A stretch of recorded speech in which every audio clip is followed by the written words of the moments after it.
Tom McCarthy started his acting career with a short movie in 1989 called Roast Suckling. Although that's probably not something most have seen, he's one of those actors that you'd recognize if you see him. Probably because he's been in a lot of movies and TV shows that you've seen. He played a background character in Mel Gibson and Julia Roberts' 1997 thriller Conspiracy Theory. In 2000, Tom had a recurring role on Boston Public as the character Kevin Riley. After more background character roles in movies such as Syriana and the Oscar-nominated Flags of Our Fathers, Tom again had a recurring role on a TV show in 2008, this time for The Wire. Some of Tom's most recent characters were Gordon, the lovable doctor who plays the new husband of John Cusack's ex-wife in the disaster movie 2012, or as Dr. Bob in the comedy Little Fockers. But Tom's career extends way beyond acting. In 2009, Tom worked with Pete Docter and Bob Peterson to write the Pixar movie Up. In 2011, he directed the pilot episode for a little show on HBO called Game of Thrones. Unfortunately, HBO didn't like how it turned out, so they had to reshoot it all. Tom's career hit new heights when he wrote and directed the film that won the Best Picture at the Academy Awards. 8 movies were nominated for the Oscar for Best Picture in 2016. While the writers for the films like Room and Brooklyn were inspired by things that happened in history, their stories aren't based on those actual events. Still, that leaves 4 movies that were based on a true story. They are The Revenant, which was the movie that we already learned about in our first episode, The Big Short, Bridge of Spies, and last but not least, the movie that is the topic of our story today. Spotlight ended up beating out the other 7 nominees as it won 2 of the 7 Oscars it was nominated for, including the coveted Best Picture and Best Writing Original Screenplay for Tom McCarthy and his writing partner, Josh Singer. Although Spotlight tells the story of corruption and cover-ups in the Catholic Church, Josh Singer explained in an interview with Creative Screenwriting that was secondary to the movie's plot. Josh said, quote, "This story isn't about exposing the Catholic Church. We were not on some mission to rattle people's faith. In fact, Tom came from a Catholic family. The motive was to tell the story accurately while shooting the power of the newsroom, something that's largely disappeared today. This story is important. Journalism is important, and there is a deeper message in the story," end quote. So if the cover-up was secondary to the movie's story, how much of the film was actually true? I'm Dan Lefebvre, and this is based on a true story.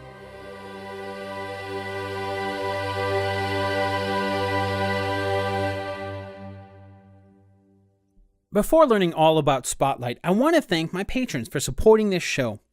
Like many podcasters out there, this is a one-man show that I work on in the evenings and weekends in my spare time. But like everything else in life, nothing is free. So if you find that you like this show, I hope you'll consider helping me pay the bills to keep the show going. If you want to support this show, you can do that over on Patreon. If you're not familiar with Patreon, it's a website that lets you directly support content creators like me. You can sign up to be a patron of the show over at patreon.com/basedonatruestorypodcast. There's absolutely no obligation, but if you can't afford to offer $1 or $2 a month, it really can help me to keep paying the numerous cost of the show and continue providing what you hopefully find as quality content. As an added little bonus, I like to give my patrons some extra goodies. So if you've ever wondered how the show comes together, or just get a peek at what's coming next week, those are things I like to post for my patrons.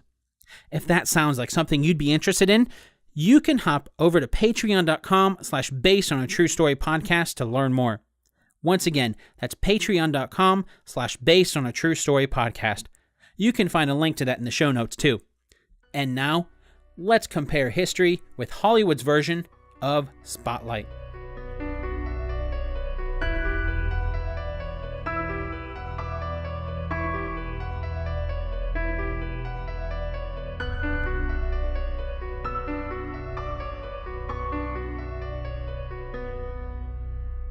The movie begins at the Boston Police Station, District 11, in 1976.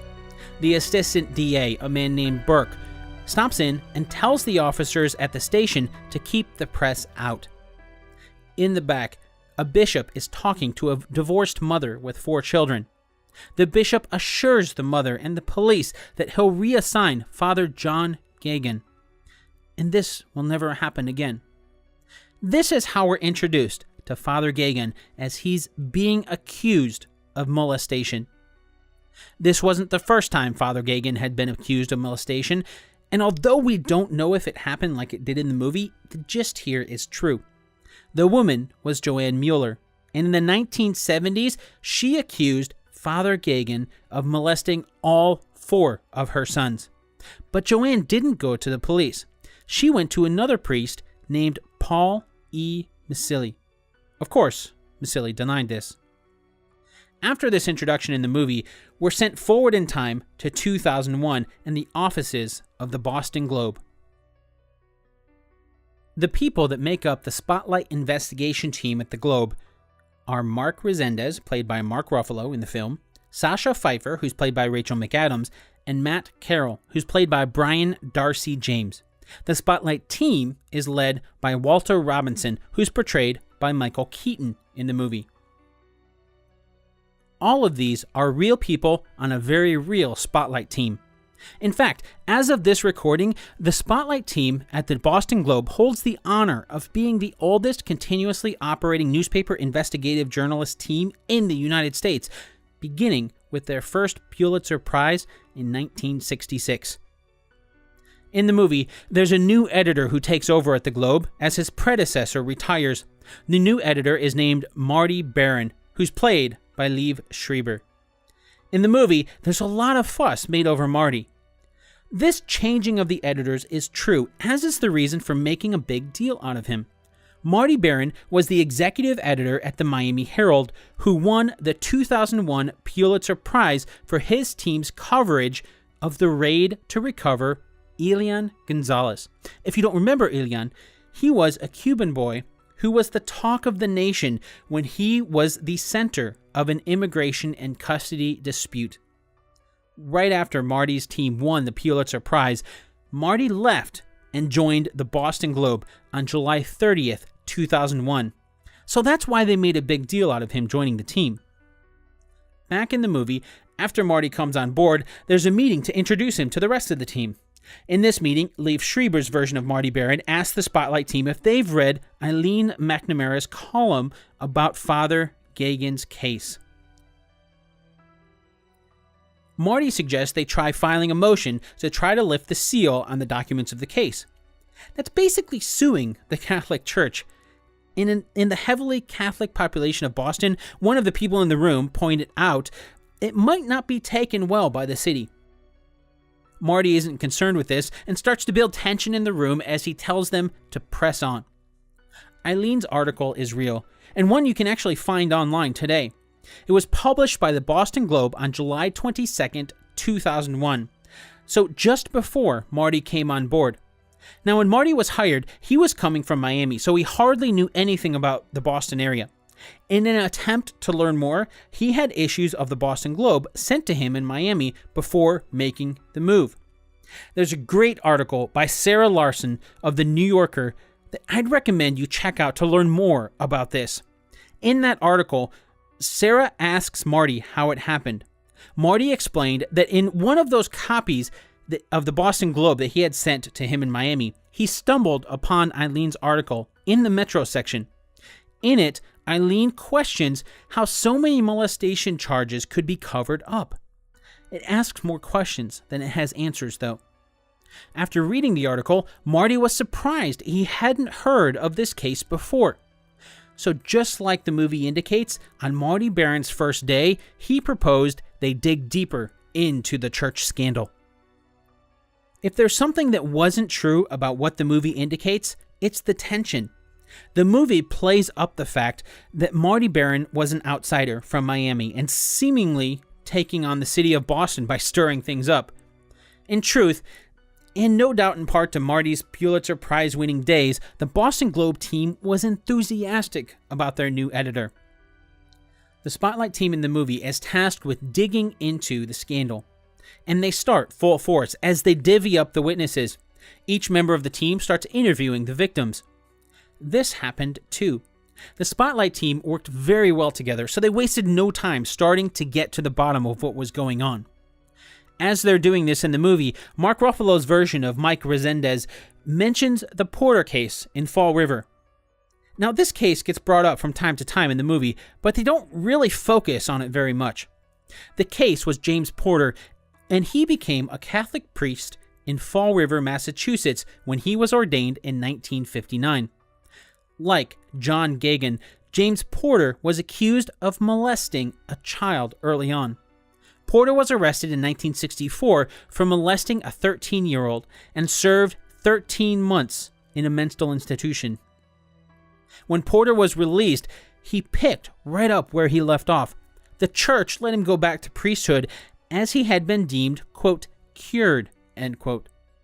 He would bounce around parishes as he'd get accused of molesting children. He was eventually arrested and served 20 years in prison after being convicted on 28 counts of molesting children. However, he admitted to abusing 100 children over the span of 3 decades from the 1960s to the 1990s. So in the movie, since Porter was arrested and many details of the case were known by those who remembered it, the Spotlight team starts to see dots that could indicate a similar pattern. They're focusing on John Gagan, but as they start digging deeper, they realize there's more. Gagan isn't the only priest who's molesting children and getting away with it. The movie did a very good job of portraying this investigative journalism accurately.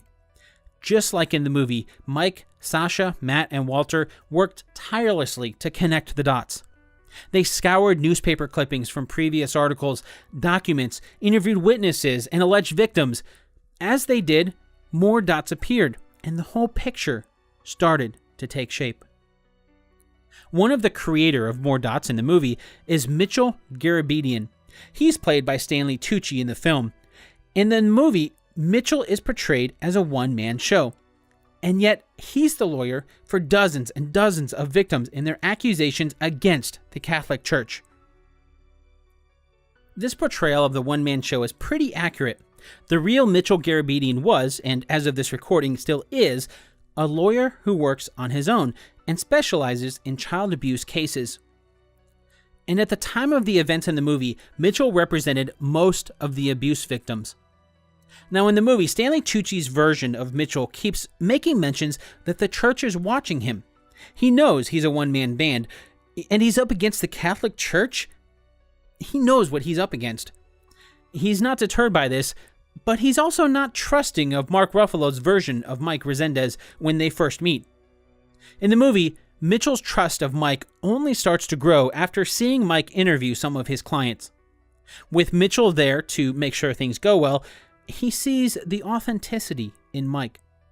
He's just trying to get to the bottom of the story. That's when Mitchell starts to open up to Mike. This distrust is true. At first, Mitchell thought that there was a chance Mike was either working for or controlled by the Catholic Church. And why not? Plenty of people were. Or should that be, plenty of people are? Remember, Mitchell is essentially one man going up against the Catholic Church. If he's to have any hope of success, he'd need public support. Mike can give him that support, but he wasn't one to jump to trusting anyone. And while he's never said otherwise, it's not too far-fetched to assume Mitchell was being harassed by the Catholic Church. The same sort of thing that happens anytime a huge institution tries to get the little guy to be quiet. It wasn't until after a full day of interviewing some of Mitchell's clients with their consent that he slowly started to trust Mike. Another plot point in the movie comes after Mike's meeting with Mitchell's clients when the Spotlight team turns to a victims organization to perform more interviews. This happened too. The organization's name is SNAP. That's not to be confused with the Massachusetts state government's Supplemental Nutrition Assistance Program, also with the acronym SNAP. No, the organization that the Spotlight team turned to was the Survivors Network of Those Abused by Priests. It's a nonprofit organization that was founded in 1989 and as of 2013 had 12,000 members in 56 countries. Through this network, the Spotlight team was able to interview more victims. With the team poking around the Snap network and the victim's lawyer Mitchell Garabedian, it didn't take long for the church to start to take notice. Back in the movie, Mark meets with Ben Bradley, who's played by John Slattery in the film, at a Boston Red Sox game. Mark gives Ben an update on where they are so far. They've identified another name to add to their growing list of abusive priests. We haven't talked about Ben yet, but he was an important part of the Boston Globe team. The real Ben Bradley Jr. got the taste of journalism from his father, Ben Bradley Sr., who played a major role as the executive editor of the Washington Post, exposing corruption in the United States during President Nixon's Watergate scandal. Ben Jr. wasn't technically a part of the Spotlight team, but he was the assistant managing editor at the Boston Globe during the early 2000s. Part of his responsibility was overseeing many of the investigations and projects at the Globe, and one of those that he oversaw was the Spotlight team's investigation. At this point in the movie's timeline, Michael Keaton's version of Walter Robinson finds out that Superior Court Judge Constance M. Sweeney, who's played by Lori Heineman in the film, has agreed to a hearing on the release of some documents. That's something we haven't really touched on yet. It's the one Marty Baron suggests they pursue early on, and it essentially involves the Boston Globe suing the Catholic Church to release documents about Cardinal Law, who's played by Len Cariou in the film. This in an effort to determine if Cardinal Law was complicit in the cover-up for the then Father John Geoghegan. This is true. According to the original article released by the Boston Globe that inspired the movie, the church had requested the documents in Father John Geoghegan's case be sealed to protect the confidentiality of the victims. That's the case Eileen McNamara's article was about in 2001. But was it really to protect the confidentiality of the victims? Or was it to protect the church? In an attempt to get to the bottom of it, the Globe submitted a motion requesting the documents be released to the public. The church fought this, again, citing confidentiality of the victims. While this lawsuit was going on in the movie, Marty Baron goes to visit Cardinal Law. According to the storyline in the film, Cardinal Law tries to convince Marty that the church and the Globe need to work together. Marty isn't impressed and says newspapers work best when they work alone. This meeting did take place, but it didn't happen quite like it did in the movie.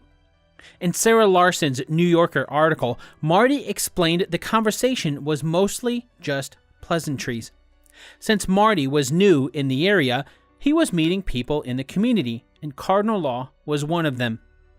Oh, and the catechism that Cardinal Law gave Marty in the movie? In truth, Cardinal Law handed it to Marty from his bookshelf. It wasn't really gift-wrapped like in the movie. But interestingly, what you see in the movie was the actual book. Not a copy of the book, not the same type of book, the actual book. Apparently, Marty, who's Jewish, decided he didn't need a Catholic catechism, so he let the filmmakers keep it. In the movie, there's a really sad moment when one of the victims tells his story. It's Patrick McSorley, who's played by James LeBlanc in the movie. It's way too disturbing to discuss in detail here, but this retelling of how Patrick was molested by the then Father Geoghegan is very accurate to how it's laid out in the Boston Globe article. If you haven't already, I would highly recommend checking out the original articles from the Boston Globe that spawned the movie Spotlight. Back in the movie's timeline, another lawyer comes into the picture. It's Eric McLeish, who's played by Billy Crudup in the film. According to the movie, Eric was a lawyer hired by the Catholic Church to help reach settlements on behalf of the victims.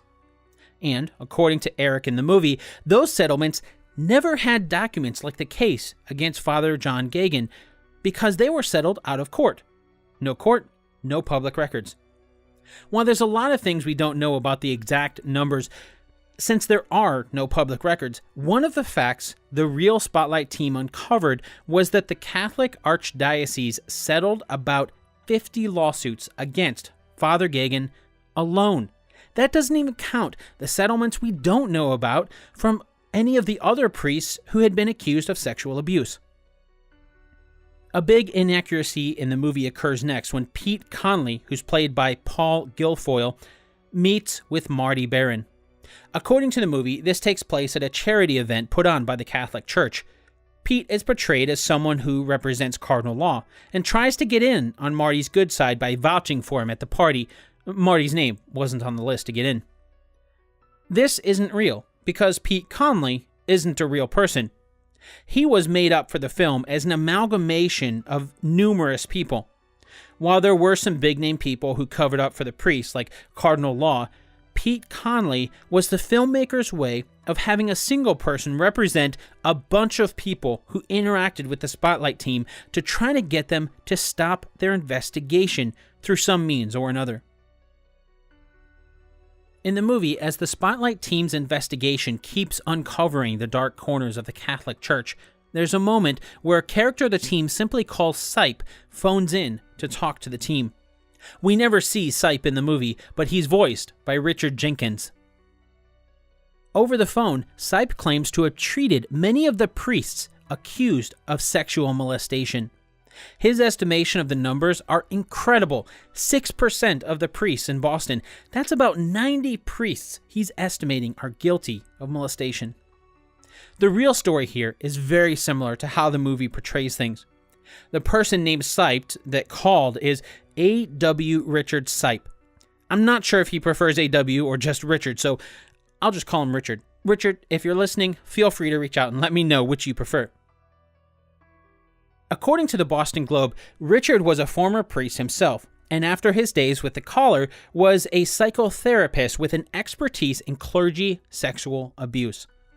When a priest in the Boston area was charged with sexual abuse, Richard would treat them. While he legally couldn't betray that trust, again, according to the Boston Globe, the reason Richard was willing to speak to the Spotlight team was because he didn't like how the Catholic Church was dealing with priests who molested children. Later in the movie, Eric McLeish is upset at the Spotlight team because he claims to have already sent a list of names he's helped settle for the church. If the Boston Globe covered it up once before, why not again? After all, for all he knows, they're in on keeping the status quo like the church. After this, according to the movie, Michael Keaton's character, Walter Robinson, was in charge of the Metro Division at the Globe in 1993 when Eric apparently sent in the list of priests' names. The true story for this is really interesting. The truth is that this was not something that the Spotlight team confronted Eric McLeish about, and it wasn't something they found out during the investigation. This came to light when the movie Spotlight was being made. One of the movie's screenwriters, Josh Singer, was interviewing the real people that he was writing the movie about. One of those was the real-life Eric McLeish. It was in one of these interviews that Eric told Josh about sending in a list of names to the Globe. So it was the movie's screenwriter who went back and found the 1993 story in the Boston Globe. When he did, Josh brought the story to Walter Robinson. He had no memory of it. According to Walter, he had started the job just 2 weeks before that story came out, so even though he was still new, it was technically while he was the head of that division, the paper. Back in the movie, Mark Ruffalo's version of Mike Resendez meets with Stanley Tucci's Mitchell Garabedian. They're sitting on a bench, and Mitchell agrees to speak off the record. Then he goes on to explain that he attached 14 of the most critical pieces of evidence to a motion that he filed against the church. This part is true. Remember, the real Mitchell Garabedian is essentially one man going up against the Catholic Church. But he was a very smart man, and he did everything by the book. He knew the church would be able to catch him on technicalities. At this point in the Globe's investigation, Mitchell was hoping that the Spotlight team would have found the public documents. But as amazing as the Spotlight team's investigative capabilities were, they're human. We learned of the 1993 story that slipped through the cracks until the movie was made, and so did the documents Mitchell attached to his case. According to researchers at Columbia University in August of 2001, Mitchell finally tipped off Mark about the documents. He wanted them to find it, but he didn't want the church to be able to get away with things on a legal technicality. Once Mark got the tip, he set to work. Then, just like in the movie, everyone's lives changed on September 11th, 2001. Ben Bradlee tells Mark to go to Florida to investigate the flight training school where the terrorists trained at. As a quick little side note, the real Ben Bradlee Jr. has a little cameo in the movie right here. It's about 1 hour and 24 minutes into the movie, and just after Cardinal Law is seen on TV offering a message of hope to reporters, the camera cuts back to the Boston Globe offices. John Slattery's version of Ben is asking if Resendez went to Florida yet. There's a group of reporters around, and the man 2 people to the left of John Slattery, wearing a blue and white button shirt, is the real Ben Bradlee Jr. This timing is true, and just like you would expect, the events of 9/11 took everyone's focus for a time, and understandably so. When they pick it back up in the movie, Walter Robinson, Ben Bradlee, and Marty Baron meet up to discuss a timetable for releasing the story. They want to gather a bit more evidence, and they decide to wait till after Christmas. This reasoning, according to the movie, is because after 9/11, they wanted to let people have Christmas, have some good tidings. The specifics of this are different than the true story, but the gist is there. The Spotlight team was accustomed to getting all of their facts in a row before releasing a story. They didn't do the daily news type stories. They did the type of stories that would take months or years to investigate. This one in particular, being against the Catholic Church, they wanted to make sure they got all their ducks in a row. But they also didn't want to hold on to it forever. With each day that passed, who knows how many others were suffering. The movie ends when the story is published. After it starts getting delivered, Mark Ruffalo's version of Mike Resendez and Michael Keaton's version of Walter Robinson make it back into the Boston Globe offices on the weekend to see if anyone is calling about the article. When they get there, they find the Spotlight team's small office is staffed with extra people just to answer the phone. It's ringing off the hook. Although the specific incident is fictionalized for the film, the plotline they're getting across is real. Just to give you an idea, the response that the Spotlight team received on the article, during the course of the investigation, there were about 35 people, between 30 and 40, that were interviewed for the story. After the story was published, 300 more people reached out, claiming to have been abused as children by the Catholic Church in Boston. The movie ends with some text on the screen, giving some numbers to the story. An additional 600 stories published by the Spotlight team since those 2 initial stories. Almost 250 priests publicly accused of sexual abuse. An estimated 1,000 survivors. After the initial reports, the Spotlight team continued to work on the story for another year and a half. If you visit the Boston Globe's website, you'll find a treasure trove of stories that can give you an amazing insight into the cover-up. Although I'll be the first to admit I don't have the resources to access the documentation or research that the filmmakers did to come up with these numbers, based on the accuracy of the rest of the film, I have no reason to doubt them. One of the text screens in the movie says Cardinal Law left Boston and was reassigned by the Catholic Church to the Basilica di Santa Maria Maggiore. That's one of the highest-ranking Roman Catholic churches, according to the movie. This is true, but there's a bit more that the movie doesn't mention. After the public outcry that ensued following the release of the story in Boston, Cardinal Law was essentially forced to resign. He was caught red-handed, covering up or simply ignoring child molestation by priests in the Boston Archdiocese.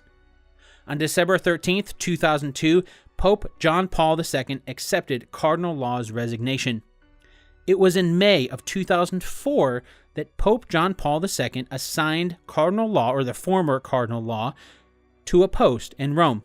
He wasn't a cardinal anymore. But instead, he was appointed to an honorary position as the archpriest of the Basilica di Santa Maria Maggiore in Rome. He held this position until November 22, 2011, when he was replaced as archpriest and subsequently retired at the age of 80. As of this writing, he's still alive and living in the Palazzo della Cancelleria. That is a Renaissance palace in Rome owned by the Catholic Church. The final text on screen before the credits roll in the movie is a long list of cities. There's 207 cities total from all around the world. These are cities, according to the movie, where major abuse scandals have been uncovered. Boston was just the tip of the iceberg. Unfortunately, this is true. According to the New Yorker, the Vatican claimed in 2014 to have defrocked 848 priests worldwide for sexual abuse. In addition, 2,572 clerics had been, quote, disciplined, end quote. What sort of discipline? Unfortunately, we don't know that. And for a Catholic church that claimed to have dealt with molestation before by simply reassigning priests to a new parish, there's no wonder that many aren't happy with the church. All of this started with Father John Geoghegan. So what happened to him? Although the church has claimed to have defrocked nearly 1,000 as of 2014, John Geoghegan was just one of the priests defrocked by the church. In all, he was charged with sexual abuse of more than 130 boys over the course of 3 decades. He was defrocked in 1998 and sentenced to 9 years in prison. The church settled with the victims for John Geoghegan for a sum of $10 million. Although we don't know the exact number of victims that money went to, assuming it was the 130 boys we know he was charged with, that'd only be about $77,000 per person. That's what it costs for the church to sweep it under the rug. On August 23, 2003, John Geoghegan was strangled and then stomped to death in prison by an inmate named Joseph Druce. On February 23, 2004, Patrick McSorley died. He was one of the first victims to open up to the Spotlight team. Although there is controversy around the official cause of death, after being molested by John Geoghegan on their way back from getting ice cream at the age of 12, Patrick struggled with drug addiction for the rest of his life. He was 29 when he died of what many believe to be a drug overdose.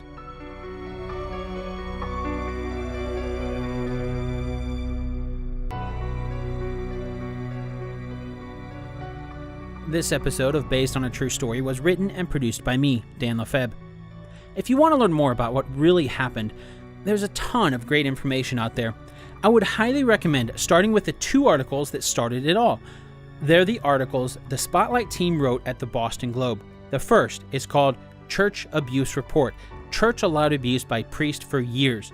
And the second is called Geoghegan Preferred Preying on Poorer Children.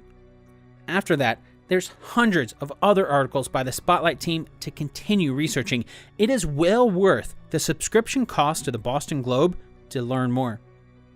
Another great resources I want to mention is the Journalism School at Columbia University.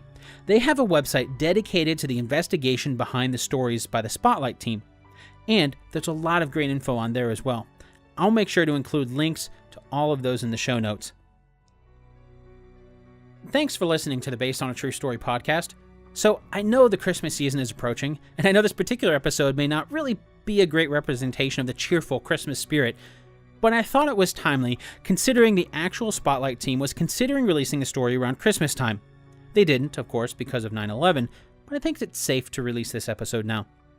With that said, if you want to get into the Christmas spirit, I hope to chat with you again next week where we'll cover a special Christmas movie. Until then, if you want to get in touch with me, you can find me on Twitter, where I'm Dan Lefebvre, or you can find me on Facebook at facebook.com/Based on a True Story Podcast, or you can reach out to me through the show's home on the web, basedonatruestorypodcast.com.